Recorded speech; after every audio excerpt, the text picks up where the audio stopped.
Jadi ada seorang wali kata hikam, kadang-kadang seorang wali itu mau doa diulang itu sungkan. Kenapa? Yang perlu diingatkan tuh yang potensi lupa. Allah kan masih ingat doa kemarin. Jadi wa inna ma yunabbahu man yajuzu alaihi, yang bisa diingatkan hanya orang yang potensi lupa. Sementara Allah tidak akan.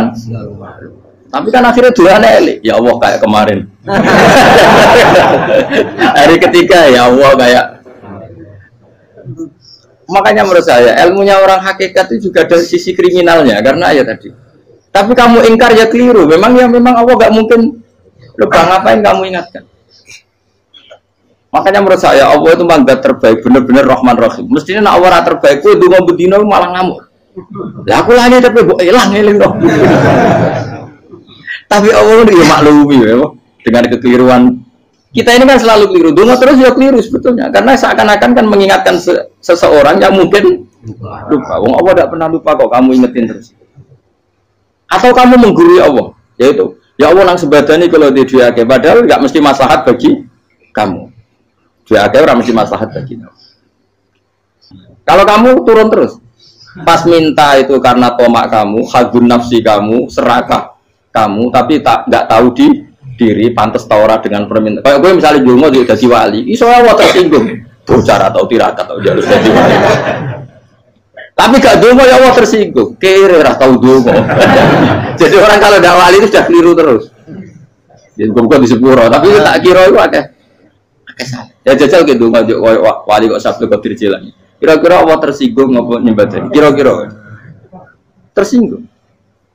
Tapi misalnya kita tahu dongo kepengen kau Imam Syafi'i, Allah tersinggung. Bocah ora di idola. Terus piye Gus? Piye kadung salah biasa wis.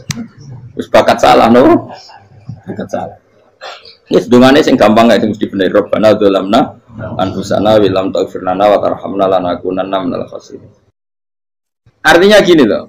Ketika manusia mengatakan mampu, itunya ada sekian hal yang manusia itu tidak ikut melakukannya, tidak ikut menciptakannya. Misalnya kue nyuber, supirana enak, punya pengalaman. Tidak kecelakaan karena apa? Nyuber kue enak, mobilku normal. Mobilmu normal lah, terwabrak mobil yang mabuk. Nah di sini ini manusia dituntut, diingatkan terus. Kamu itu butuh Allah, rahmat Allah itu yang melindungi kamu, bukan keahlian kamu, bukan kecakapan. Karena tanpa itu semua tidak bisa. Semuanya Allah. Ya, tapi manusia tadi, gara-gara misalnya tadi mobilnya normal, dia punya keahlian nyuber, terus mengklaim kalau keselamatan dia itu karena hati-hatinya dia, karena mobilnya normal. Padahal ada sekian catatan yang menjadikan dia selamat dan semuanya itu kudrahnya Allah Subhanahu wa taala. Misalnya gak ditabrak wong mabuk, gak ono gempa, gak ono bumi merekah. Misalnya kita pinter nyopir lah terus bumi mangap terus kita templung nggak apa-apa. Kemudian daerah-daerah kayak ya rasa tak sebut nomor orang. Kira tahu muka siapa yo, bener mari tak sebut nomor yang ngeri. Intinya Indonesia ora aman, tapi kita tenang aja satunya ora aman kabeh, ora sing aman. Ora usah kuwatir likuifaksi, ora usah kuwatir meteor jatuh, kabeh ya potensi napa? Potensi semua. Sehingga ini sedikit saya ijazahkan. Suatu saat kata Rasulullah, saya ya Mu'ad melihat kamu hanya sejengkal di depan para ulama ketika nanti di akhirat. Terus Mu'ad tanya, Rasulullah tanya, kenapa kamu hanya satu jengkal dengan derajatnya para ulama ketika sowan Allah? Jawabnya Mu'ad, kamu punya amal apa? Berjawabnya Mu'ad, ya Rasulullah, saya tidak pernah melangkahkan satu kaki, kecuali saya tidak pernah yakin apa bisa melangkahkan kaki yang satunya.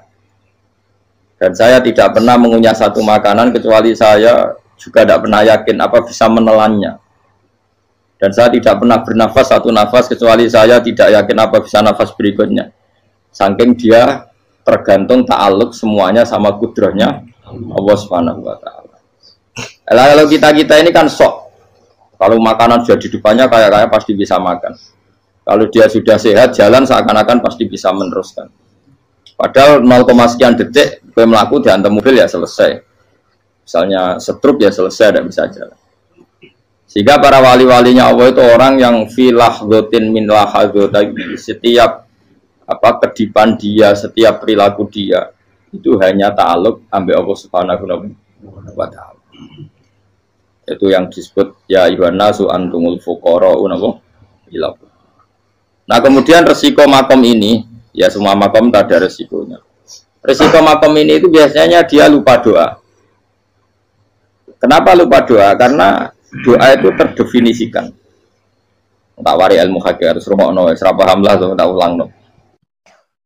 Ya resiko ilmu saya ingatkannya. Ilmu itu kan ada dua. Ada ilmu yang karena didefinisikan. Dan itu akhirnya menjadi masalah. Sebenarnya ilmu itu tidak perlu definisi. Kedua ilmu yang kita rasakan. Misalnya gini, kalau sama saya tanya, kamu pernah nggak minta jadi punya uang banyak? Nggak tanya, pernah nggak minta? Terus artinya minta itu terus disebut dua. Tapi kalau menurut Allah, sistem tubuh kamu yang menghendaki punya mobil, sistem tubuh kamu yang ingin punya uang banyak, reaksi tubuh kamu yang terhinakan karena ditagih orang atau butuh uang, ini menurut Allah ya sudah kamu itu peminta-minta. Saya ulang lagi ya. Sehingga menurut Allah kamu minta tidak minta ya tetap berstatus peminta, pengemis. Nah, orang-orang yang sudah wusul, meskipun itu kondisional ya, tidak selalu. Itu ya dia pikirannya mengadahkan tangan apa ndak ya sama saja tubuhnya merasa minta. Sehingga dia tidak perlu mengekspresikan minta. Nah, terus orang yang fikih bilang seperti itu tuh sombong, wong kok gak tahu dungo. Sebetulnya keliru vonis orang fikih. Bagaimana mungkin dikatakan sombong? Dia reaksi tubuhnya, elemen tubuhnya sebetulnya meminta. Dia tidak berkategori meminta karena ilmu kadung didefinisikan kalau minta itu yang seperti ini. Itu kan lama. Nanti kalau suatu saat Indonesia yang kuasa itu terlalu NU atau terlalu yang tidak NU, lama-lama ada definisi. Misalnya yang dikatakan tahlilan itu apa? Ya bid'ah, Nabi tidak pernah tahlilan. Sahabat tidak pernah nahlilin Nabi, malah nggak ngaji Nabi jadi tahlil. Mana nih tahlilan jalukno sepuro mayit, ngaji Nabi jalukno sepuro. Sehingga dengan tradisi itu tahlil itu masuk definisi bid'ah, karena nggak pernah dilakukan sahabat dan para tabi'in. Ya salahnya kamu definisikan. Tapi kalau udah kamu definisikan, diarani tahlil, ya mau la ilaha illallah. Terus mungkinkah satu bacaan la ilaha illallah dilarang? Wong ra oleh maca kalimat tauhid.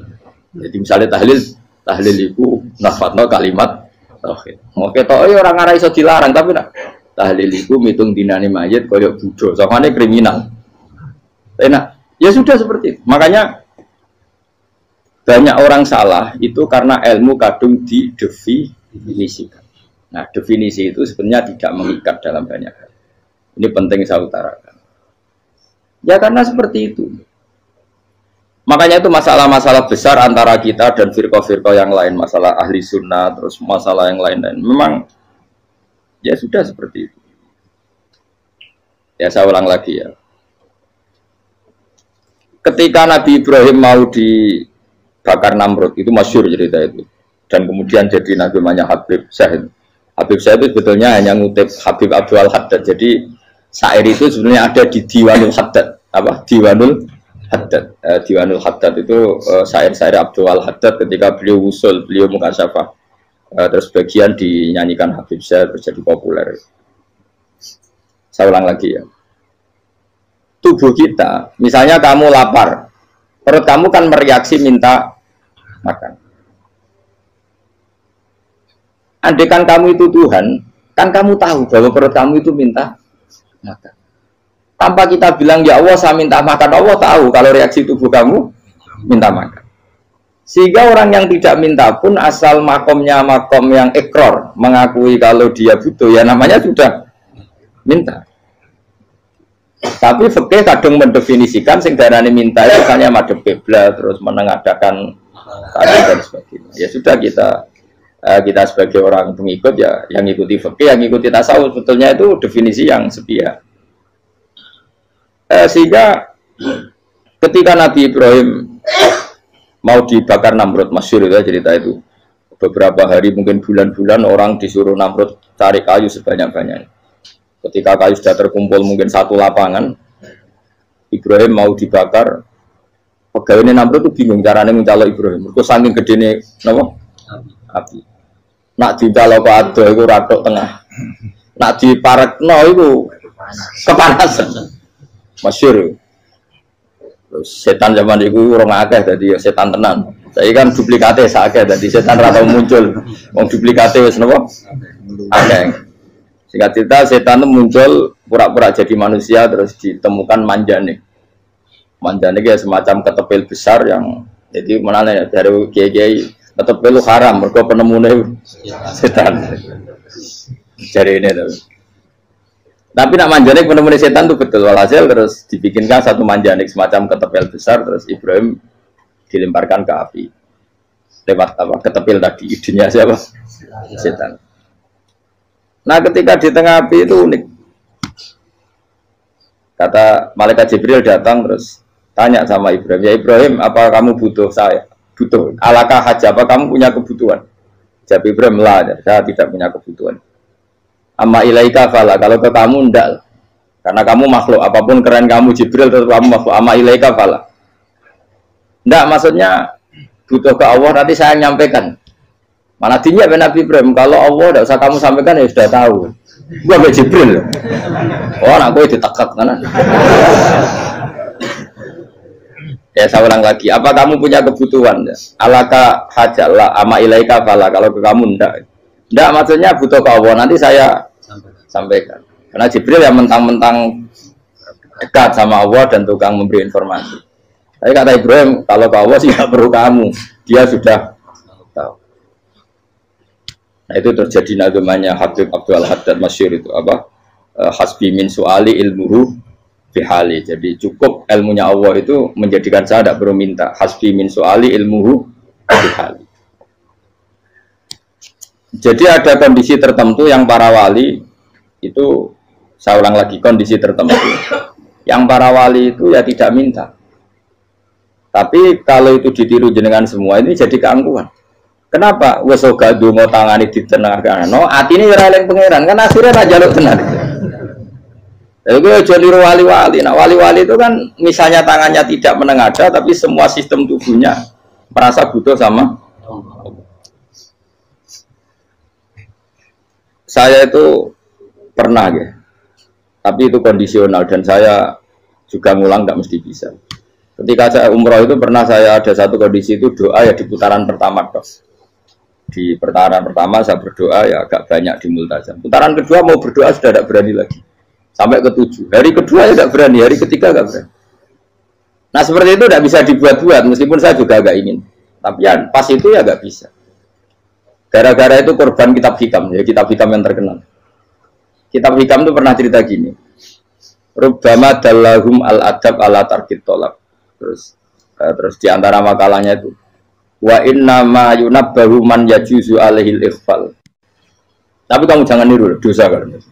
Tapi jangan ingkar ilmu ini tambah dosa oke. Jadi niru ya dosa, ingkar ya dosa. Jadi ada seorang wali kata hikam. Kadang-kadang seorang wali itu mau doa diulang itu sungkan. Kenapa? Yang perlu diingatkan tuh yang potensi lupa. Allah kan masih ingat doa kemarin. Lalu gara-gara saya sebelum umroh itu mensinau kitab hikam itu agar itu ya Allah, sing tak dungani wingi ejek eling kok tak eling nomene. Dadi wa inna ma yunabbahu man yajuzu alaihi yang bisa diingatkan hanya orang yang potensi lupa. Sementara Allah tidak akan.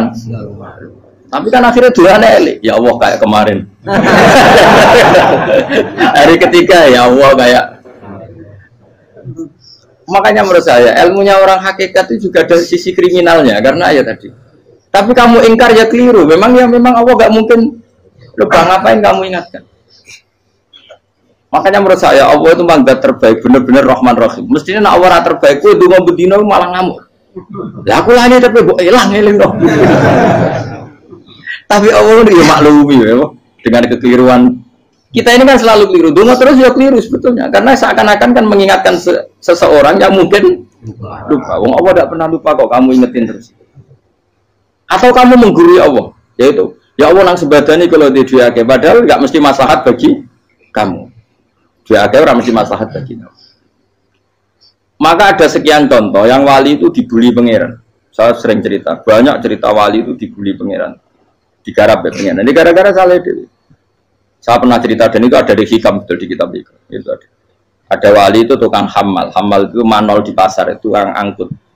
Jadi kalau ada orang bawa barang berat diangkut dia terus misalnya kalau dulu mungkin ya ke kereta atau ke Singkat cerita terus diupai. Setelah dapat apa dia pasti pulang karena dia hanya butuh makan satu piring karena dia tirakat makan satu piring untuk ibadah 24 jam. Singkat cerita dia ngeluh, ya Allah, kamu tahu, engkau tahu saya ini pecinta engkau. Saya ini hanya butuh makan satu piring untuk kuat sholat. Tapi kenapa harus jadi juru manol? Berilah saya rezeki yang tanpa kerja. Nah, selang sekian hari dia dituduh maling, terus di penjara, terus dapat rezeki tanpa kerja. Dia terjawab kenapa jadinya gini? Kan kamu minta rezeki tanpa kerja. Ya itu penjara itu rezeki tanpa kerja kan. Jadi Allah memperlakukan para walinya itu memang unik. Ya kadang dibully. Sehingga dalam cerita-cerita kenabian, kata Qadiyat itu, nggak ada orang yang sering dibully Allah kayak nabinya. Karena nabi itu orang yang dicintai Allah. Jika salah sedikit saja itu, coro pangeran, coro kampus itu digarap, dipelonco, salah sedikit. Misalnya begini, Nabi Yakub itu kan nabi. Dia mungkin nyon jauh nggak tersadar, nyembelih apa itu anak sapi itu di depan indukannya. Ya beliau mungkin spontan saja, Pak. Kalau kamu yang melakukan pasti tidak ada hukumannya karena Allah tidak pati peduli sama kamu, sudah lah. Artinya nggak peduli, salah pantas saya nggak jelas ya gitu. Tapi ini Nabi. Ketika itu terus idukannya sapi tadi, ya Allah, Yakub itu kekasihmu. Saya tidak berani sama dia karena dia kekasih. Tapi saya tetap menuntut keadilan. Dia harus merasakan susahnya dipisah dengan anak. Meskipun dia tidak nuntut rasanya roh anak di sebelah itu tidak ada se ekstrim itu. Sapinya itu hanya nuntut, ya Allah, dia harus merasakan sakitnya terpisah dengan anak. Akhirnya Allah menciptakan Yakub mengalami terpisah dengan Nabi siapa? Yusuf. Itu kalau kata Qadiyat, itu kalau yang melakukan tidak Nabi pasti nggak dibully Allah, dibiarin. Karena Nabi ini yang melakukan. Nah. Terus ini Nabi Yusuf lagi, malah rasa daftar wali berat. Nabi Yusuf itu di penjara itu karena terdolimi apa karena memang dia salah? Terdolimi. Dan Nabi Yusuf itu Nabi. Nabi Yusuf itu Nabi betul memang benar-benar. Meskipun ganteng dia Nabi. Syaratnya Nabi ganteng, kira-kira mlebu. Nabi itu harus ganteng, nggak boleh. Nabi elek ora oleh. Karena Allah izin di kekasih keriting elek. Allah ya di selera. Kabeh Nabi mesti yang paling ganteng di kaumnya, yang paling nasab. Enggak boleh Nabi kok pesek, keriting, itu enggak boleh. Tapi kalau sudah jadi orang soleh boleh kan. Tapi kalau Nabi enggak boleh. Nabi Yusuf itu ganteng. Masyhur kan cerita Nabi Yusuf dengan siapa? Zulaikha. Dan belum ada orang dalam keadaan darurat masih cerdas kayak perempuan. Jadi singkat cerita, ketika Yusuf diajak Zulaikha selingkuh enggak mau kan keluar dari kamar. Adalah kebetulan wa alfaya sayyidah Rajal. Itu si Zulaikha tadi spontan langsung bilang, wahai suamiku, apa hukuman orang yang ingin menodai keluargamu? Itu wong wedok. Padahal dia agak terencana, dia pun nggak bayangkan kepergok suaminya. Itu dalam keadaan kepergok itu masih cerdas. Suamiku, apa hukuman orang yang mau menyelingkuhi keluarga Anda? Singkat cerita suaminya murka, terus Yusuf di penjara, terdolimi. Ketika di penjara, kemudian Yusuf punya keahlian mentakwil apa? Mimpi. Kan tadi suaminya Zulaikha itu tidak sampai raja ya, kira-kira PM atau menteri. Raja itu punya mimpi yang bisa nakwil itu hanya Yusuf. Singkat cerita, terus utusan raja datang ke Yusuf dan takwilan Yusuf terbukti benar. Tapi Yusuf ini seorang nabi, saya ulang lagi, Yusuf seorang nabi, dia tapi ya manusia. Bilang gini ke utusannya, coba bilangkan ke raja kamu, di penjara ini ada orang yang di penjara secara terzalimi, yaitu saya. Tolong laporkan ke majikan. Itu Allah tersinggungnya itu bukan main. Nabi kok lapor makhluk. Itu tersinggung. Nah, gue kan gak bibi. Gue ngajar proposal ya Allah bibi. Pokoknya Allah gue rabi bibi. Wong sumben swargane ya ora langsung wae ngono. Pokoke kira-kira kan sudah tidak perlu ditegur. Makanya fa'an sahu syaitanu dzikra rabbi fala bisa fisijni bid'asin. Maka Allah mentakdirkan utusan raja tadi itu lupa melaporkan peristiwa Yusuf ke raja tadi. Sehingga raja gak pernah dengar kalau ada orang di penjara karena Allah tersinggung. Wong kowe ku nabi kok lapore ambek penguasa. Ngono tok iku wis Allah tersinggung. Karena dia nabi, gak boleh nabi lapor makhluk. Jadi Allah itu dengan Nabi itu sangat-sangat sensitif. Apa? Sangat-sangat sensitif. Ya begitu. Terus kita yang terkenal, meskipun ini nggak ada di Quran, Nabi Musa. Nabi Musa itu pernah sakit gigi. Karena dia mentang-mentang kalimullah, orang yang sering komunikasi dengan Allah, minta ya Allah, tolong tunjukkan obat gigi saya itu apa. Singkat ini sama Allah dikasih tahu, kamu ngunyah suket ini, gitu. rumput ini kamu kunyah nanti pasti sembuh. Karena resepnya dari Allah ya pasti mujarab, kan nggak kok dokter. Singkat ini dikunyah terus sembuh. Suatu saat dia sakit gigi lagi, nggak konsultasi lagi karena masih punya resep tadi kopian apa resep. Dia datang nyari suket yang sama dikunyah tambah sakit. Tanya sama Allah, ya Allah ini kan resepnya yang sama, kenapa tambah sakit? Kata Allah, kamu itu kekasihku. Orang nak sing ngobatiku aku ra suket sembrono. Semenjak itu Nabi Musa pernah resep lagi sudah. Andikan tuh kamu, pasti Allah juga gak tersinggung. Makanya kata Qadiyat, kenapa para nabi sering ditegur itu bukan karena Allah murka, nabi itu beda. Jadi kesalahan kecil atau apa-apa yang menurut kita ada salah itu untuk nabi salah. Makanya di ahli sunnah ada kaidah apa? Mimba bi hasanatil abror sayyi'atul muqarrabin. Pernah dengar kaidah apa? Mimba bi hasanatil abror sayyi'atul muqarrabin. Sesuatu kalau dilakukan umumnya orang itu hasanah atau kebaikan, tapi kalau dilakukan para nabi itu salah. Karena apa ya? Saking dekatnya dengan Allah. Saya ulang lagi apa? Mimba bi hasanatil abror sayyi'atul muqarrabin. Jadi nabi itu beda. Nah, para nabi itu orang-orang yang mengalami fikir yang doa resmi kayak siapa tadi? Definisi fikir ya sering. Kayak definisi orang tasawuf yang sering. Sehingga ketika Nabi berdoa ya memang secara disiplin ilmu yang namanya berdoa ya minta Allah dengan mengadakan tangan. Ketika enggak berdoa karena Nabi sadar Allah tidak perlu diingatkan lagi, pasti masih ingat. Gitu.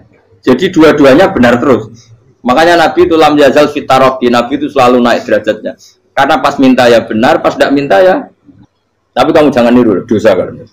Tapi jangan ingkar ilmu ini, tambah dosa. Okay? Jadi niru ya dosa, ingkar ya dosa. Jadi ada seorang wali kata hikam, kadang-kadang seorang wali itu mau doa diulang itu sungkan. Kenapa? Yang perlu diingatkan itu yang potensi lupa. Allah kan masih ingat doa kemarin. Lalu itu gara-gara saya sebelum umroh itu mensinau kitab hikam itu agar itu kok.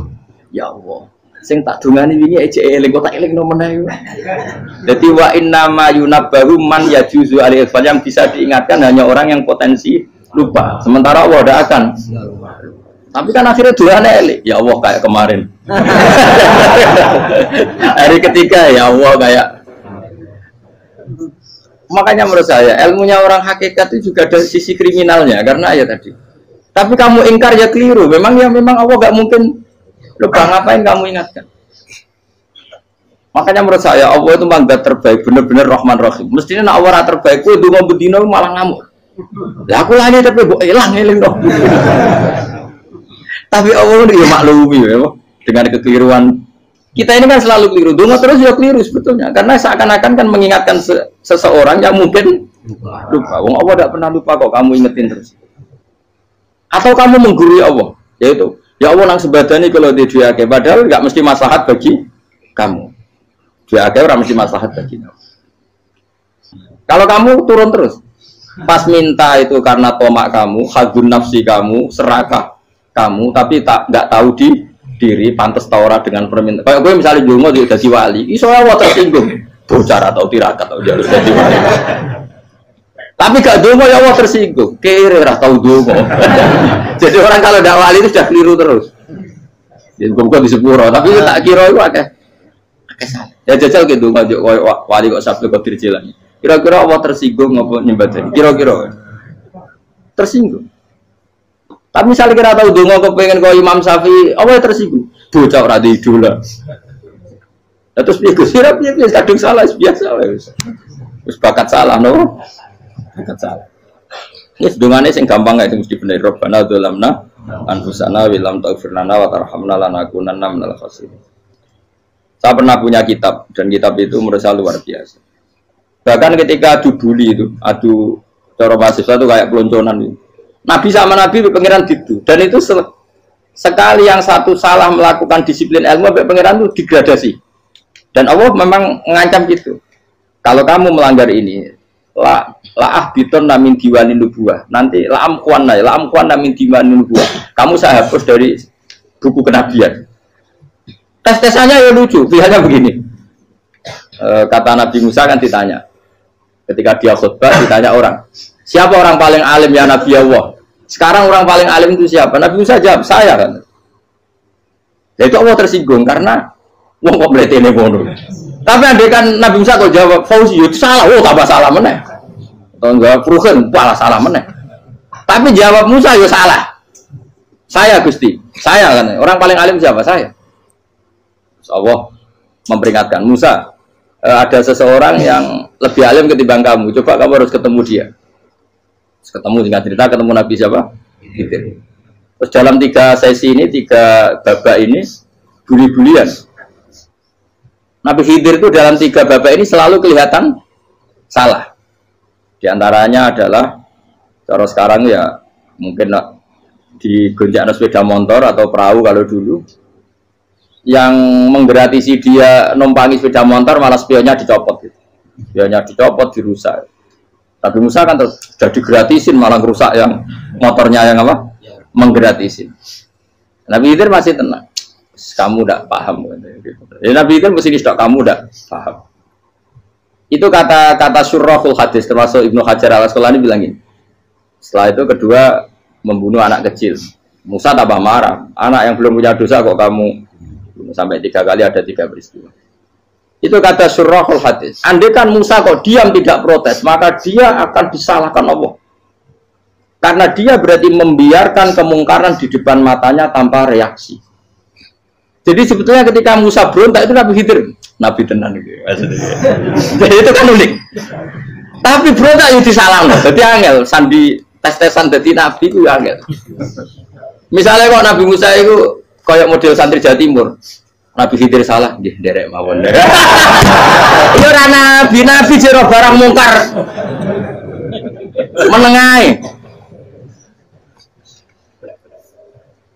Berarti yo nabi goblok lho kira-kira. Makanya memang Musa harus konsisten seperti itu, harus demo terus. Kayak saya misalnya sebagai kiai fikih, kiai ya harus seperti ini cara mulang saya. Enggak boleh saya misalnya terus anut mulang terus tawadhu semeneng terus ora karu-karuan. Jadi andekan Musa kok tidak protes itu malah salah. Ya memang harus. Dan itu Nabi Khidir Nabi tenang. Makanya Nabi Khidir akhirnya respect. Tidak ada hati sebaik kamu Musa. Risi itu gak nyaman ketika melihat kamu. Jadi itu sebenarnya poin. Tapi lucunya Nabi Khidir yang nyalan. Takkan dari rasa kok amen takok. Tapi harus disalah no. Ya aku cari Nabi Musa.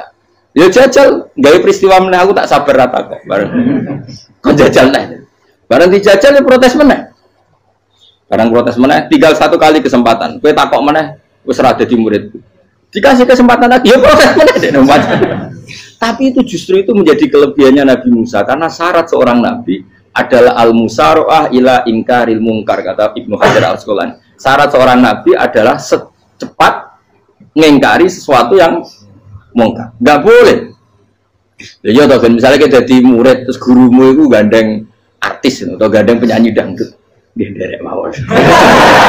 Jadi guru mumet goblok. Tapi kalau waroi guru tersinggung. Ora roh hikmah iki. Kan bingung loh. Di guru ini gak bingung loh. Soalnya kayak di guru jadab dorong Jawa Timur apa? Gurumu gandeng penyanyi dangdut. Reaksimu piye? Saya takut. Ayo loh, nak elek kan gak iri. Biasanya nak elek itu gak iri. Sekarang Pak. Sing ayu, sing potensi iri.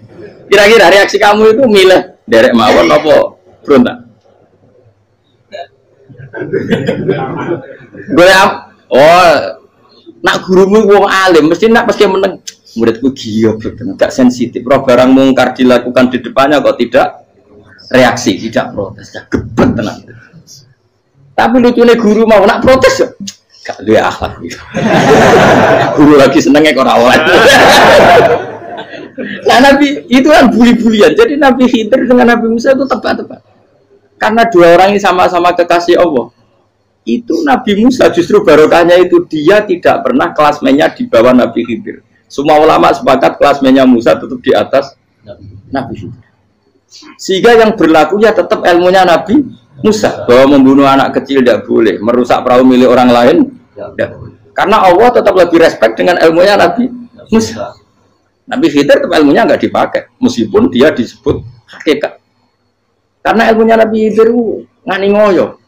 Ngani ngoyo wong ape mutusno ngenteni nginceng Loh Mahfud. Lah sing iso iku sapa? Barang ra mungkin kok.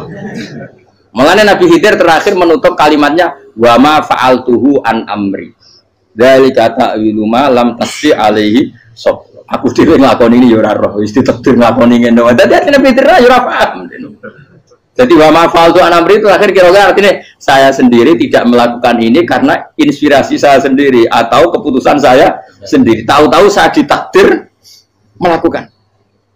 Karena pas itu Nabi Khidir disetting semuanya dengan ilmu hakikat, yaitu bayi tadi memang kutiba kafiron. Kutiba kenapa? Kafiron. Memang dia nanti kalau umur nganti tua ditakdir mati kafir. Daripada mati kafir nanti, ya sudah mati sekarang.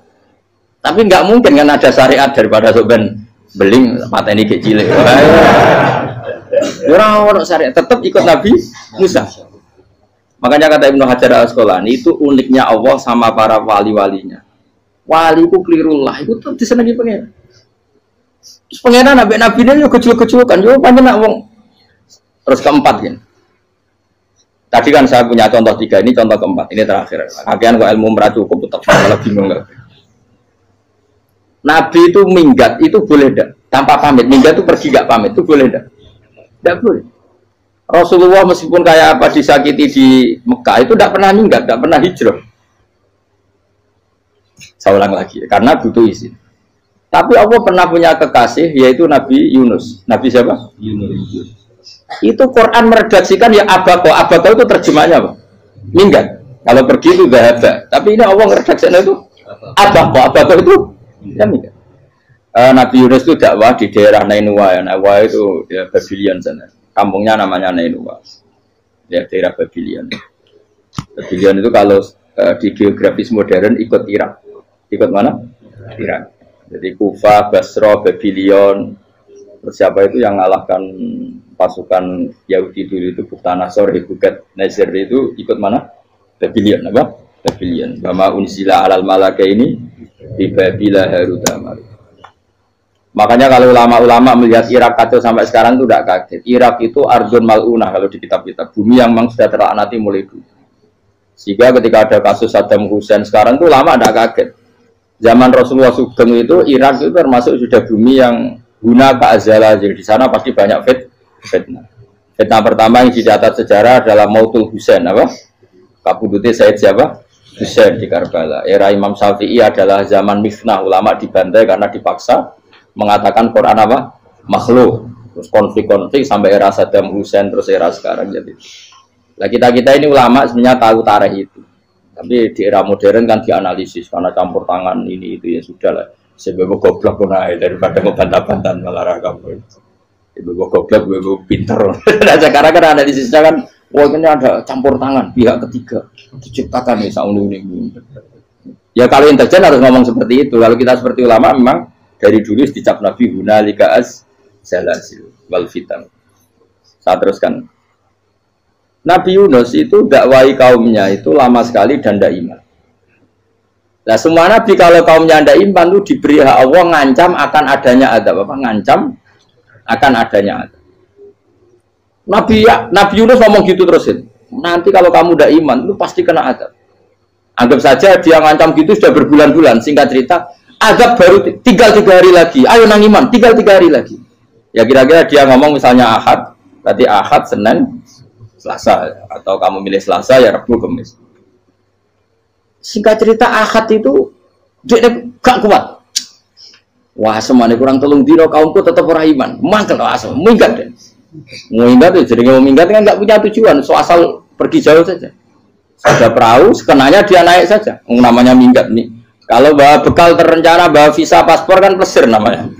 Jadi minggat itu ya enggak, ya sekenanya nggak persiapan. Singkat cerita sampai ikut perahu nelayan tadi terus zaman itu ya ada mitos kalau ada gelombang yang nggak wajar pasti ada orang minggat. Terus ditanya siapa yang minggat, Nabi Yunus kan orangnya jujur, saya katanya. Ya sudah, yang minggat harus dicemplung gitu. Ya, terus ada yang agak baik, ya jangan gitulah. Ini kan kita semua butuh selamat, judi dulu. Terus judi, satu lagi ketemu Yunus. Coba mungkin salah udahnya, judi lagi ketemu, sampai 3 kali ketemu Yunus. Makanya fasahama fakana minal mudkhadis, diuji, dia kalah kemudian tenggelam. Fal taqamahul khutu wa huwa mulim. Terus dia diuntal, ditelan oleh ikan nun. Nah, di situ ikan nun digambarkan saking besarnya itu. Nah, ini uniknya Allah sama kekasihnya. Sudah Allah menyalahkan tapi unik. Ikan ini kan itu sama Allah dikasih instruksi. Kamu nggak boleh makan dia, dia kekasih saya. Terus ketika di tengah di perut apa? Ikan, dia kegelapan. Terus Nabi Yunus cita-citanya satu, ya Allah, kalau saya sumpah gini saya tidak bisa baca tasbih. Akhirnya sama Allah disulap perut ikan itu jadi masjid. Jadi dia di dalam perut ikan ya santai saja tetap wiridan, santai. Fana ada fi dzulumati alla ilaha illa anta subhanak inni kuntu minadz dzalimin. Ya dia santai aja wiridan karena perut ikan bagi dia adalah masjid. Ya dia disalahkan Allah karena abako tadi minggat hijrah tanpa pamit. Tapi juga dibela-belain Allah, ikan tadi tidak boleh nelan. Ini perlakuan Allah sama orang yang bikin. Tapi karena dia Nabi, uniknya apa? Dino akad itu kaumnya do nginceng omah Nabi Yunus. Rame-rame nginceng.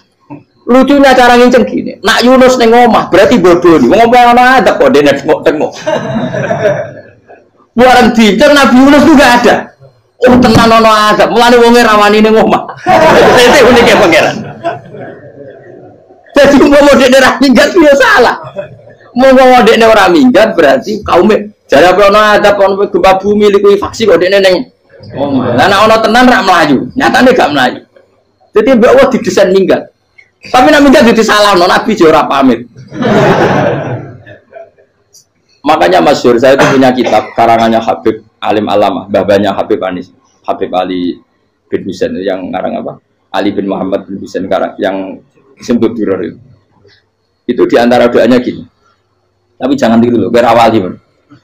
Aku rawan ini bro. Cuma saya hafal secara ilmu, tapi saya tidak berani. Waj'al sayyiati man ahbabta. Ya Allah, jadikan kesalahan saya itu kesalahan orang yang kau cintai. Terus pokoknya salah lagi jadi pengiran kadung seneng, salah lagi capek wae wong seneng. Waj'al sayyiati man ahbab. Terus kayak gue lah dimanja wong tuamu, anak paling disayang. Salah wae lucu. Gue tak cilik. Gue seneng tak cilik. Salah wae lucu. Becano gelas ya lucu, tiba ya lucu. Tibane cah tua-tua. Bro, tak jelalatan mulane tiba. Nah itu barang kau menginceng omahe Nabi Yunus gak ono wong. Wah, berarti adab mau turun betul. Andai kan adab tidak jadi turun, pasti Nabi Yunus berani di tenang. Wes. Barang mulai malam Kamis, adab itu sudah kelihatan. Ada puting beliung, ada apa, sudah jelas pasti ada adab. Kaum yang lapangan tobat finish. Secara bal-balan menit-menit apa? Terakhir. Wes ambek pengen ditompo tuh berarti. Wes gak sida tak adab wong kowe tobat. Singkat cerita Nabi Yunus hari ketiga atau apa dia selamat. Pakai versi yang umum saja. Selamat fal taqamaul khutu bahwa falaula annahu kana minal musabbihin la bi batni la yaumi yubasir. Akhirnya dimuntahkan sama ikan ton tadi terus dia keluar. Barang keluar tanya-tanya kabar gimana kabar kampung Nenua, baik-baik saja. Kabar awalnya mulai karena dia tahu kalau orang bohong itu dihukum mati. Padahal dia bohong katanya Kemis itu ada adab, ternyata kampungnya baik-baik. Padahal baik-baiknya karena mereka jadi masyarakatnya nyari dia karena mau iman. Si nabinya agak berani pulang karena nanti dihukum mati. Nah, itu pangeran nabi kekasih itu dia. Pangeran dia bully gitu.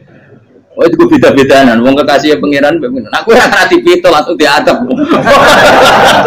Jadi pangeran kekasih itu beda, orang koyo. Akhirnya biar serapane mulai. Wah nak mulai aku disiksa. Perkara nih, kalau pembohong itu dihukum mati. Masyarakat yang golek tenan, mereka malam Kamis ku ono azab tenan. Cuma terus do tobat. Disebut falau laka nasqaryatun amanat fanafa'aha imanuha illa qauma Yunus lamma amanu kasyafna anhum adzabal khizyi fil hayatid dunya. Enggak ada kampung yang saya adab kecuali kasih tak adab, kecuali kaum Nabi Yunus. Aku semeh ngadap lho, pas menit terakhir peta azab tobat. Akhirnya rasido aja pangeran. Iku kaum Nabi sinten? Iku yo barokah minggate Nabi Yunus. Lah iku nabi. Wong kliru kok barokah. Iku nabi. Umpama Nabi Yunus ora minggat, kaumnya berpikir Yunus bohong. Wong ape ana azab kok tengok-tengok. Ning ngomong. Tapi pas minggat tenan yo disalahno pangeran, minggat kok gak paham. Hikmat. Amalane kira usah protes. Wali itu beda, kekasih pangeran itu sama dengan sing dialami Rasulullah Sallallahu Alaihi Wasallam ning Sulhul Hudaybiyah. Semua perjanjian itu salah secara hukum fikih, bukan salah lagi, sangat salah cara ukuran fikih. Sehingga semua sahabat itu protes kecuali Abu Bakar As-Siddiq. Cuma semuanya ngomong Umar, tapi semua sahabat aslinya ya. Coba di antara perjanjian gini, pertama kan. Enggak, biar sampean enggak terlalu jadi teroris, enggak terlalu jadi ekstremis. Memang ya usah jadi teroris, ya terlalu jadi teroris. Semua itu mungkin, Kang. Ning dunia semuanya mungkin. Singkat cerita Nabi itu sudah di Hudaybiyah. Hudaybiyah dengan Mekah kan tinggal sekitar paling 40 kilo. Saya pernah itikaf di masjid yang pernah dipakai Hudaybiyah. Kan sekarang jadi mikot ya. Termasuk mikot umroh di Mekah kan apa? Hudaybiyah kan mikot di yang terkenal kan apa? Jirona, Tanim, Hudaybiyah. Itu perjanjiannya itu gini. Perwakilan dari Quraisy namanya Suhail bin Amr. Siapa? Suhail bin Amr. Perjanjiannya gini, Muhammad kamu tidak boleh masuk Mekah. Kamu boleh masuk Mekah itu tahun depan. Padahal Nabi sudah bilang kepada sahabatnya, ayo kita umroh. Dan diberi hak umroh. Tapi setelah sekitar 40 kilo masuk Mekah, dicegat sama orang kafir Quraisy. Lah, Nabi ya sakit tenan. Nabi kadung mentafsir, memberi berita gembira, saya mimpi kalian masuk tanah haram amini namukhalikin, aman semua. Semuanya bercukur gundul atau mencetak rambut. Pokoknya terus kata sahabat senang sekali karena mimpi Rasulullah tidak pernah apa? Tidak pernah salah. Bareng di situ di antara perjanjiannya hadza ma kataba ali Muhammad Rasulullah. Ini perjanjian yang ditulis Muhammad Rasulullah. Kata Suhail, hapus kata Muhammad Rasulullah. Kalau saya tahu kamu Rasulullah tidak saya perangi, tulis Muhammad bin Abdullah. Kata Rasulullah, ya Ali hapus tulisan Muhammad Rasulullah. Kata Ali, tidak saya akan menghapus setelah Muhammad Rasulullah. Tapi unik. Hapus gak popoli, masih hapus aku tetap Rasulullah. Oh tulisan wajib. Jadi Nabi ya relax saja. Tapi Ali katanya, fawwama ana bimakhihi abadan. Saya tidak akan menghapus tulisan itu selamanya. Kata Nabi, kowe nek ra gelem hapus, tanganku didono, aku sing hapus. Nabi kan umi tidak bisa baca terus. Tangannya Nabi sendiri yang dilewatkan Ali ke tulisan itu sehingga terhapus. Nabi ya relax. Wong tulisan wae aku ora ditulis Rasulullah ya tetap Rasulullah. Nabi masih relax. Terus perjanjian kedua, kalau ada orang kafir Quraisy masuk Islam harus dikembalikan karena berarti keluar dari habitat. Tapi kalau sudah Islam kok masuk kafir lagi harus dibiarkan karena berarti kembali ke habitat. Nabi bilang ya nggak masalah. Semua perjanjian itu merugikan Islam. Itu secara fikih pasti salah. Akhirnya Umar itu protesnya keras sekali. Ya Rasulullah, apa engkau masih Nabi? Utakayu senang. Apa engkau masih Nabi? Dan Nabi saya santai bala ya saya masih Nabi. Tapi kenapa kamu hinakan kita dan memberikan kehormatan pada orang-orang kafir itu? Jawab Kanjeng Nabi lucu. Ya agama itu kayak pangeran. Masih aku perjanjian yang ngono kok pangeran sing angkat agama iki tenang wae. Kanjeng Nabi ku perjanjian mek manusa gampang. Jadi Nabi itu saking imannya Allah tetap yu'izzu hadaddin. Allah pasti memuliakan ini agama. Apapun perjanjian yang diciptakan manusia. Makanya bapak saya, Mbah Mun guru saya itu ngaram-ngaram tenan mikir Islam. Islam kok pikir haram, ono sing duwe. Ben ngono. Dunia rusak kok ben, tetep Islam ku mulia. Rasa mbok pikir wis keliru-keliru lah perjanjiane dunia keliru lah. Lu coba Uni Soviet kayak apa hegemoninya? Kayak apa kuatnya Uni Soviet? 100 tahun mengkooptasi Uzbek, Tajikistan dan tapi apa bisa menghilangkan keimannya orang Uzbek Ceknya? Ketika Uni Soviet bubar langsung malah negara-negara itu jadi persemakmuran yang negara apa? Islam. Indonesia kayak apa dikooptasi? PKI, dijajah Londo 350. Mbah Soleh Darat alim zaman Londo, buyut-buyutku alim zaman Londo. Iku semondok Mekah ya alim. Zaman PKI ada wong alim. Saiki ayo zaman Islam Nusantara apa ono sing alim koyo. Itu Islam menarik zaman wis di regani negara, zaman rung dinegani negara itu semul. Karena ini agama milik Allah. Punya ketahanan yang luar biasa. Semuanya dari Nabi tentang kayak perjanjian salah lamar. Gak apa-apa. Inna wa ta'ala a'azza hadati. Inna wa ta'ala la yudhi'u dinahu wa la yudhi'u. Pokoknya pangeran bakal ngebar agamanya orang masalah perjanjian keliru lah. Perjanjian ketiga itu semuanya merugikan Islam. Tapi apa kata Abu Bakar ketika protes Nabi gak dijawab, datang ke Abu Bakar. Menurut kamu gimana? Jawab Abu Bakar lucu. Makanya ini menunjukkan makanya kenapa ahli sunnah berkeyakinan Afdhalus Sahabat itu siapa? Abu Bakar. Jawab Abu Bakar. Wes samar, perjanjiannya keliru lah, wes keliru lah. Kayak gremeng-gremeng santai gremeng. Tapi la tadkhul bainahu wa baina habib. Kamu jangan masuk wilayah itu hubungannya orang yang terkasih sama kekasihnya. Wes gak masuk akal lah semuanya menengah. Ya sehingga ya sudah Allah punya. Ternyata nah perjanjian keempat ini yang agak Nabi hanya minta gini toh. Itu saya turuti semua, tapi saya minta satu hal kata Nabi. Bolehkan diskusi tentang Islam terbuka. Makanya diskusi terbuka itu baru kata Nabi. Jangan larang orang mendiskusikan Islam. Itu dok mintanya. Oke dari Suel, diskusi wae pikirannya Suel kan diskusi wae. Enggak masuk Islam, diskusi. Jangan larang orang yang membicarakan Islam secara terbuka. Ada kata terbuka. Dari Suel, oke enggak masalah. Itu dok yang itu pun enggak jelas menguntungkan Islam apa? Enggak. Akhirnya apa yang terjadi? Darun Nadwa, tempat-tempat pertemuan, cara saat ini gerdu, gedung parlemen, semuanya itu diskusi. Sajane Muhammad itu sopot, konsep Islam itu, dan semua yang cerdas juga. Sajane ya bener Muhammad. Nyembah watu banyak giok tenan. Banyak giok tenan watu kok di. Terus nak Yahudi ora bener bisa, Nasrani ora bener pangeran atau. Wah diskusi. Suwe-suwe hasil diskusi sepakat. Rupanya dia tetap bener Muhammad. Ini tetap bener Muhammad. Akhirnya hasil diskusi itu akhirnya mereka membatalkan perjanjiannya sendiri. Perkara itu baru kayak apa? Malah Nabi ketika balik di Medina, Umar sempat protes yang dalam. Oke ya Rasulullah, saya terima konsep Anda, tapi saya menyisakan satu pertanyaan. Jadi jenengan itu ana ayat yang nurjukna la tadkhulunal masjidal harama insyaallahu aminina muhalliqina ru'usakum. Lah kok nyatane ra sida mlebu Mekah, malah kita terusir kembali lagi ke Medina. Iku Nabi yang agak lucu ngendikan. Mar, ning ayat iku ora gak ana taune. Apa ana ayat iku taun iki? Sing ngatene taun iki ra kowe. Jadi Nabi yo ora ana taune yo. Ora ana taune kok taun iki dhewe kan kira-kira.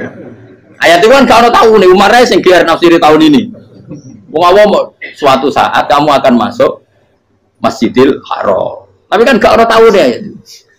Apa di ayat itu ada tahunnya Umar dan Allah bilang tahun ini ya enggak, ya sudah kalau nggak ada tahunnya ya pokoknya mesti kapan-kapan terjadi, tapi rasa itu kalau suge rugen kan gak ada tahun nih orang saya mau aku tuh gak ada suge tapi tampung tahu lu sesuai. Nah akhirnya apa yang terjadi? Ada diskusi masif di Mekah. Setiap yang cerdas, setiap Nabi tanya Abu Sufyan siapa, Nabi mau komentar gini sama siapa teksnya. Misluhu la yajhalul Islam. Kalau Islam sudah didiskusikan, otak secerdas Ikrimah bin Abi Jahal, secerdas pasti tidak bodoh tentang Islam. Maknanya pasti akal yang waras memilih Islam. Wah, akhirnya Islam jadi masif. Ya sudah, karena Islam sudah masif, tokoh-tokohnya cenderung Islam, akhirnya perjanjian itu dibatalkan sendiri. Akhirnya waro'aitan nasa yadkhuluna fi dinillahi afwaja. Akhirnya mereka berbondong-bondong masuk. Itu artinya apa? Nabi udah perjanjian cara fikih keliru wae, cara fikih cara dzahire keliru wae, tetap barokah karena punya hubungan khusus dengan Allah Subhanahu wa taala. Makanya la tadkhul bainahu wa baina habib. Itu kan kayak ya sudah seperti itu. Di pangeran makanya Sayyid Ali itu Sohibu Simtiduran nak donga di antara doanya waj al sayyiati man ahtabta. Jadikan ya Allah kesalahan saya kesalahan orang yang engkau cinta. Karena ulama nyontono ngene, saiki Nabi Adam ambek iblis itu padha salah itu. Enggak jawab.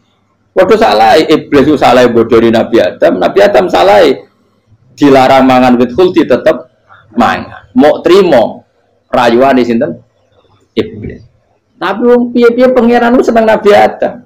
Sedih lu diusir bar sumat tabahu rabbuhu fataba alaihi bar langsung Adam urung metu ka swarga wis diwarai.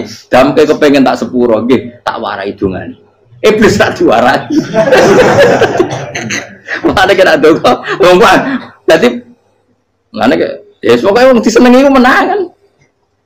Lan kaya aja donga iku, kowe ora bakat wali biasa wae iki cerita. Ya sudah seperti. Ya, tapi emang ya sudah seperti itu. Nabi Adam itu urung pati keusir tenan iku fatalaqa Adam rabbi kalimatin fataba. Jadi urung terlalu jauh dari surga. Kemana lagi pas pertama medun ke bumi ambek Allah wis diwarai beberapa kalimat sing dadekno di sepuro pengiran. Qawat al sayyiati man ahbabta. Ini penting kalau atur namanya wilayah-wilayah kenabian itu wilayah yang kita tidak pernah tahu detailnya, tapi kita yakin Nabi itu para kekasih Allah. Dan agama Islam ini juga agama paling diridhoi. Maka di zaman apapun, kecewa apapun dengan perjanjian dengan negara maupun dengan dunia, Islam tetap dihormat pangeran. Wis ora usah kuat. Mikir Islam ku keliru. Nangit mayu oleh nak mikir keliru. Agama pangeran kok pikir. Saya masyhur. Sayyidina Umar itu kan khalifah paling sukses masalah futuhat. Di masalah apa? Futuhat. Dan Ibnu Umar setiap jalan-jalan itu dibully sama orang-orang. Ya Ibnu Umar, mbok ya kamu itu minta sama bapak kamu supaya dia nyebut penggantinya siapa. Atau bikin suksesi lah. Jangan kok dia khalifah sukses kemudian tidak jelas juntrungannya. Kan dia tetap mati suatu saat. Saking nggak kuatnya Abdul bin Umar, dia matur, ya Abah, engkau harus suksesi. Siapa ya pemimpin setelah jenengan? Lah kenapa? Orang-orang bilang kalau ada orang misalnya penggembala kambing terus ditinggal gelanggang itu dianggap dosa karena kambingnya pasti kocar. Apalagi ini urusan umat. Kamu tahu-tahu mati sebelum sesi ini pasti kacau. Umar langsung marah. Agama Islam juga sama dengan kambing kata Umar. Agama Islam agamanya pangeran, mesti diurusi pangeran. Aku mau khilafah, aku mau sukses. Ben aku rasa mikir, engkau ora diurusi pangeran. Jadi Umar itu justru sangat hormatnya sama Islam itu dengan cara gak mau mikir Islam. Gak mikir berarti gak khidmah ya, tetap mengkhidmati Islam. Seperti saya ini kan yang khidmati Islam lewat mulan. Tapi orang tahu mikir nasib Islam. Islam ora kondang piye. Ditinggal Abu Bakar mlaku, Umar mlaku. Wali songo mek kowe rak mulya wali songo. Saiki jurus mudin yo mlaku, jurus KUA yo mlaku. Jurus mubalek sing kadang matre ku yo mlaku. Berapa kiai sing dadi oknum perkara proposal? Ya agama yo. Wong bapak udah kanca kiai ku mudin, anake mondok. Bareng saking suwene dadi mudin, zaman iku mudin urung untuk gaji negara. Anaknya juga duit mending spontan. Cung orang no mati kok duit. Betul orang no mati rantuk. Cung orang no mati kok duit. Mulai gua agama jadi biaya juga. Mereka agama ini durusi. Ayo Nabi palsu bengkira wae mulai Musailama sampai Musotek sampai Lia Eden. Kurang lagi. Mulai wali palsu. Romo dosa Romo sopo. Ono kabeh ora masalah. Uni Soviet kayak apa mengkooptasi ceknya Uzbek. Akhirnya ya kalah Uni Soviet. Saiki ceknya Uzbek jadi negara Islam. Kayak apa Donald Trump, Islamfobia, tapi sekarang orang Amerika malah berbondong-bondong masuk nopo? Islam kaya. Mbok pikir malah Islam konsepnya malah rusak. Mergo terus di metodologi. Harusnya penyebaran Islam itu begini. Harusnya mbahmu kira pangeran ngomongnya harusnya. Orang Islam kadang melaku ya lewat mudin. Ya. Saya itu punya santri ini kisah nyata. Itu lahirnya di Bali. Itu bisa baca Fathul Mu'in. Lahirnya di Bali. Bahkan dia ketika SD itu tukang mimpin lagu Hindu. Lagu Bali itu Hindu apa Buddha? Hindu. Karena dia ketua kelas. Tapi Islam. Semua cuma. Jadi dia ikut. Gara-gara jadi bapak itu bakal sate yang Bali. Ya bakal sate berhubung sukses, ponakane misalnya ini diajak orang Madura kan gitu. Aslinya orang Madura. Setelah kampung itu menjadi kampung Muslim lama-lama berkebutuhan punya masjid. Berhubung wis anake kiai ana masjid mosok ora di wong alim. Akhirnya anake dipondokno di Jawa. Pondokno di Jawa iso maca muin terus ngaji sama saya. Jadi saya ning Bali ku ana wong ora muin, ya ana santri di Bali maca Fathul Muin. Ning Jawa kadang wong ora iso maca muin. Jadi cuma bakal sate muter. Kayak Islam di Indonesia, gara-gara pedagang Gujarat. Meskipun sejarah itu diperdebatkan, ya gara-gara dagang. Karena mereka Muslim ya akhirnya menyebarkan apa? Jadi semudah itu Allah. Termasuk konflik Ali bin Muawiyah. Itu barokahnya sama susahnya konflik itu masih banyak barokahnya. Sayyidina Ali sama Sayyidina Muawiyah. Karena kita ahli sunnah ya, tidak menyalahkan salah satu madzhab ahli sunnah. Itu barokahnya beliau konflik itu banyak sahabat yang migrasi. Ada yang ke Cina, ada yang kemana-mana. Termasuk yang diyakini para sejarawan, ada yang ke Selat Malaka. Termasuk akhirnya sampai ke Baros itu. Barokahnya orang nggak nyaman di Yaman itu, di Syria sama di Irak. Akhirnya Islam oh sudah. Andai kan nggak ada konflik itu, mungkin penyebarannya juga lama. Makanya saya bolak-balik bilang, setan itu ono goblok. Gomko ora melok ngaji saiki. Setan ora goblok piye. Kalau ada anaknya kiai 5 lanang kabeh sih, alim kabeh iku didu. Mergo rebutan pondokin induk. Aslinya pondok satu titik di desa itu. Misalnya ning Beduan ya di Medan. Gara-gara tuh konflik itu terus sing sitok minggat ning Kalimantan. Gara-gara anak kiai yo gawe pondok ning Kalimantan. Sitok minggat ning Sumatera, anak kiai yo gawe pondok ning Sumatera. Cara setane gak ngedu, malah pondok tetap satu titik. Tapi setan itu goblok, ora roh. Akibat ini ora roh. Akhirnya dulur itu menyebar. Ada wong soleh menyebar ning ndi menyebarkan sujud, menyebarkan Jadi setan yo ono goblok. Muga ora ngaji, muga nak ngaji dene roh. Ono ngono ora usah ngono. Andai kan tidak diutik kan satu titik. Nggih betul. Tapi setan niku nak ana wong soleh iku didu. Nak didu ono sing kecewa minggat. Lah migate wong saleh gak ape gawe apa? Mosok ape gawe dugem. Lalu kula anggere wong saleh tukaran Gus iku tukaran gara-gara tukaran sak migat ning Papua ya alhamdulillah. Ape. Kula niku ra Gus kancaku ya Gus-Gus sing minggat ki kuat. Angger pamit kula ora tau tak tangisi. Nuwun kok minggat bener. Migate Gus ndak ganti piye. Paling yo gawe podok apa gawe apa. Lah setan nganti saiki belum tahu. Mulane muga-muga ora roh. Jadi artinya nak pangeran ngersakno itu segampang itu. Lalu coba di Ponegoro kan konflik sama keluarganya yang dulu ada yang mungkin sebagian pro Belanda. Neng Sulawesi ya tetap gawe napa? Pon. Engko nenggone wis wae angker ning tindi. Wali Songo ya.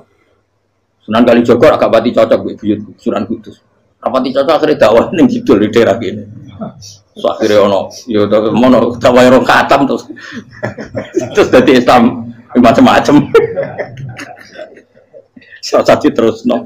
Tapi ya baru kayak gue no Islam dok Tinggir, dok Solo, dok Jog. Cara rapat tukaran ya Sunan Kalijaga menyewangi Sunan Kudus, Sunan Bonang dan gue berhubung baru kayak tukaran sidik-sidik. Jadi bahasa saya itu buyut-buyut itu Sunan Kudus itu dukung Arya nopo. Penangsa. Sekali Joko dukung mungkin itu. Stowijoyo.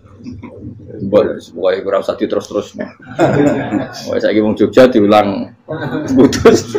Buyut-buyut keluar itu dianggutus. Serau usah dijero-jero. Yang jelas barokah. Mau tukaran ya utak-utak yang pantura. Barokah tukaran ya dong. Jadi itu. Tapi ora usah terus nak ngono tukaran barokah ora usah mending ngono. Pokoke nek pengangeran sing ngersakno kabeh baro. Tapi ora usah diciptakan. Ana suami istri pegatan terus. Ya kadang ya baru kasing wedok untuk bojo luwih bener. Akhirnya alhamdulillah saiki bojo wapiah. Padahal sing lanang tau GR, wah pegat iso apa ya piye malah ape. Iku pangeran. Makanya mikir Islam yo mikir. Sekarang kan ndak orang terlalu semangat Islam terus dia konsep Islam harus menguasai negara, akhirnya memaksakan jadi pemimpin. Jadi Islam harus kultural. Akhirnya kejauhan Islam. Muat Islam kudu kaya, jebule kedunyan deknane. Islam kudu fakir, bebas hisab, kefikiran akhirnya buruh Cina. Justru kakean konsep bisa mari kewajib. Lah ya ana sing wah Islam kudu suka, nak suka ben kuat. Jebule bareng suka kedo. Ana sing milih fakir ben tambah hisab, kefikiran Islam buruh Cina. Islam harus merebut negara supaya ada konsep khilafah. Pas ngerebute wis ngafir-ngafir wong akeh. Pas prosesnya wis dadekno perkara. Islam harus kultural, juga main-main gong wae malah sindinan terus. Ra sida dakwah, mergo kakean apa? Kultural ora usah dikonsep, wis ben mlaku. Pangeran Dewi sing ngatur Islam. Kayak apa agama ini pernah ditinggal orang-orang terbaik? Mulai para sahabat tabiin sampai wali songo, nyatanya tetap berjalan. Iku nunjukno agama ini diurusi Allah Subhanahu wa taala. Napa khidmah wae. Kayak saya yang mengkhidmati Islam.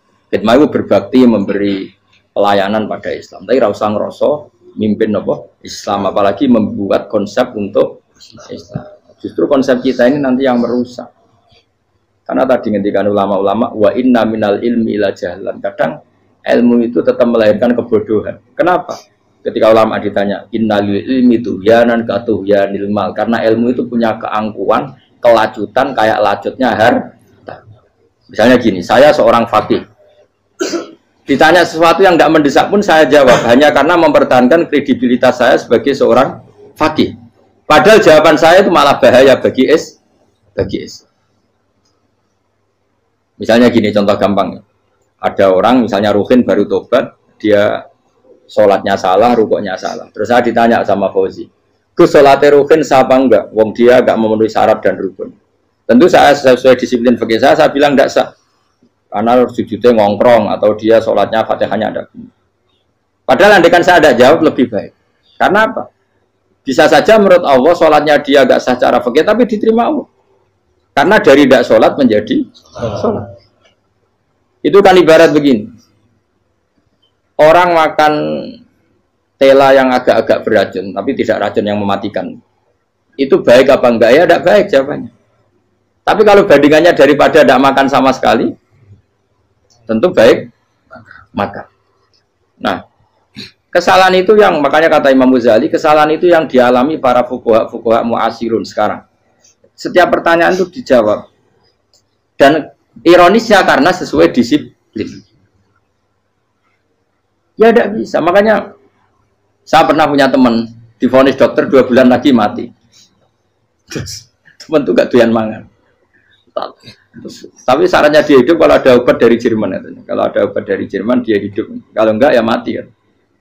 Tak tili mati kapan? Kan niku kabare rong wulan. Sesuk wis sopan rong wulan. Lho Gus rong wulane cepet kok mana sesuk. Kowe iku iman mulai cilik. Memangnya mati iku enggak rong wulan kasih wae sesuk iso wae engko. Wong pangeran sing di otoritasnya wae ra jajeni rong wulan 3 wulan kok dokter jajeni ke percaya. Men aneh-aneh wae. Sik tak takoni Israil lah meniku. Gus iya orang mesti bener kok tak imani. Lah ya kok cek goblok iku mondok 2 wulan iku ora mesti sesuk ya mungkin. Apa padha-padha mungkin sesuk ya. Mungkin kok ya. Oke. Padha-padha mungkin kok milih sing 2 wulan, milih sesuk ae. Milih sesuk saiki tak istighfar be aku, tak ngaji dadi keren mati sesuk. Yo, sulit bodoh nele biasa. Saiki cek urip.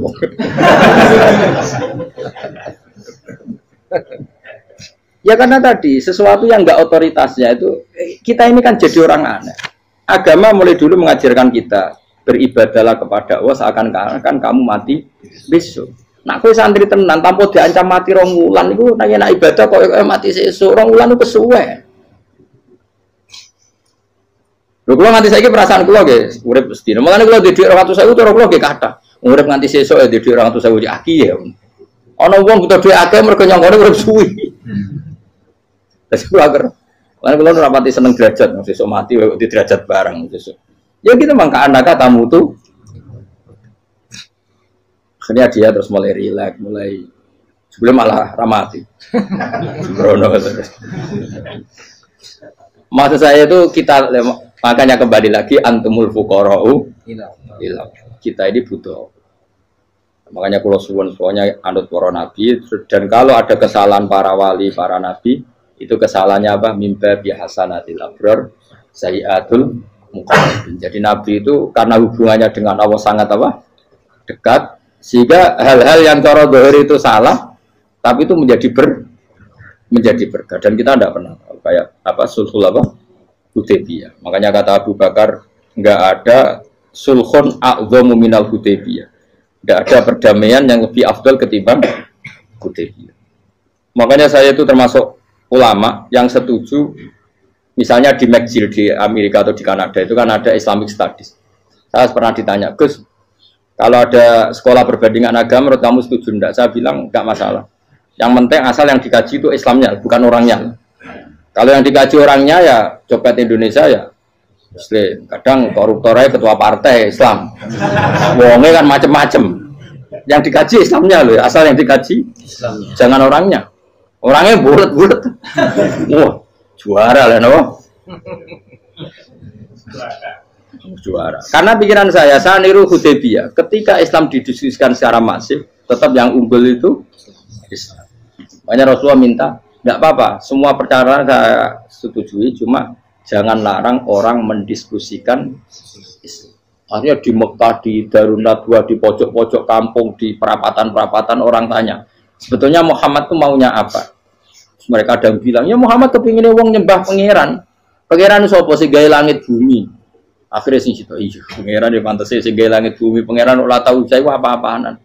Soalnya yang mulai cerita, iya aku tahu nyembah pas tuyoi luwak. Sampai aku izin pangeran tuyoi. Soalnya yang cerita mana, aku tahu pas nyembah pas tangannya coplok. Wah itu cerita kenaifan-kenaifannya pangeran itu. Ya gara-gara boleh dulu nggak boleh dilarang oleh negara. Negara itu pinterin Nabi ya. Mau aku jaluk orang boleh mendiskusikan. Karena kalau didiskusikan pasti ja'al haqqu wa zahaqal. Mun kula terusna. Inna wa yusmi'u may yasha wa ma anta bimusma'in man fil kubur. Fa alam tarono ta ora ngerti sira ta alam tekse ora ngerti sira ana wa ing satuna wa ta'ala iku anzala nurono sapa Allah minas sama'i sanging langit. Awan nurono ma'an ing banyu. Fa akhrajna mongko ngetokno sapa ingsun fi tetep ing dalam dawa akhirna iltifatun ta iltifat. Iltifat itu pindah anil ghaibati sanging dhamir ghaib. Mestine kan fa akhraja, tapi dadi napa? Fa akhrajna. Harusnya kan Allah menurunkan hujan dari langit, kemudian Allah mengeluarkan beberapa buah. Tapi diganti apa? Fa akhrajna. Kemudian kita Allah maksudnya. Kami Allah menurunkan bihi sebab anane mak samarat ing boro-boro buah. Mukhtalifan ingkang werna-werna apa alwanuha pira-pira wernane samarat. Maksudnya Allah ingin menunjukkan kekuasaan. Sekarang orang sama-sama dari sperma. Ada yang kafir, ada yang mukmin, ada yang kriting, ono sing bangir, ono sing elek. Anggap aja kayak buah. Buah itu dari tanah yang sama, dari air yang sama. Kemudian melahirkan buah yang beda. Memangnya misalnya buah sing kecut ya ning bumi Indonesia. Pinggirnya ditanduri pelem manis yo ning bumi Indonesia. Mestinya kan kalau buminya sama kan nak kecut kabeh, nak manis. Tapi ternyata enggak.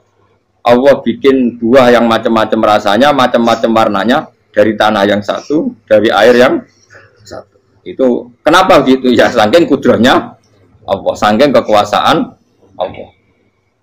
Mustalifan khali warna-warna apa alwanu berapa warnane samarat ka asdoro kaya dene ijo. Wa ahmarolan abang wa asfarolan asfar. Asfar itu agak kekuningan. Wa irial lan yane kabeh. Wa minal jibali lan iku setengah saking pira-pira gunung judadun utawa pira-pira dalan. Delala Allah masih ada gunung sing tak tahu diambah manusia lah ya. Delala ada desain alam yang paling layak ada ya selalu ada yang layak dilewati jam wujuda tori kontek sedalan fil gunirihi landiane napa jabal bidon kang putih-putih jadi kados gunung-gunung teng Indonesia. Nak didelok waduh kemudian ada jalan mesti nyelirit ketok putih wa khumrun lan ana sing kemerah-merah ron kekuning-kuningan ya mukhtalifun ingkang beda-beda alwanuha apa pola warnane judat fil jibal bisidati ana sing terjal waduk filan ana sing kropos yes kaya gunung-gunung itu kan ana sing apa cengkramane ku enak berarti sidah ana sing napa dari tanah sing napa kropos wa qarabi busud lan pira-pira watu kemloso ya kuna manane kemloso watu besar sudun kang ireng-ireng atfun ala judat suhur nek pira-pira watu syadidatu sawati kang banget ireng. Artinya gini loh. Intinya misalnya bumi itu dari apa? Kita tidak pernah tahu. Kalaupun tahu, kita tidak bisa mengendalikan. Nyatanya bumi warnanya macam-macam, buah-buahan ya macam-macam. Iku nunjukno kabeh iku kudrahe Allah Subhanahu wa taala. Yuqalu den ucapno kaciran kang akeh aswadu tur banget ireng hirbibun wa qalilun hirbib aswad. Niku bahasa mawon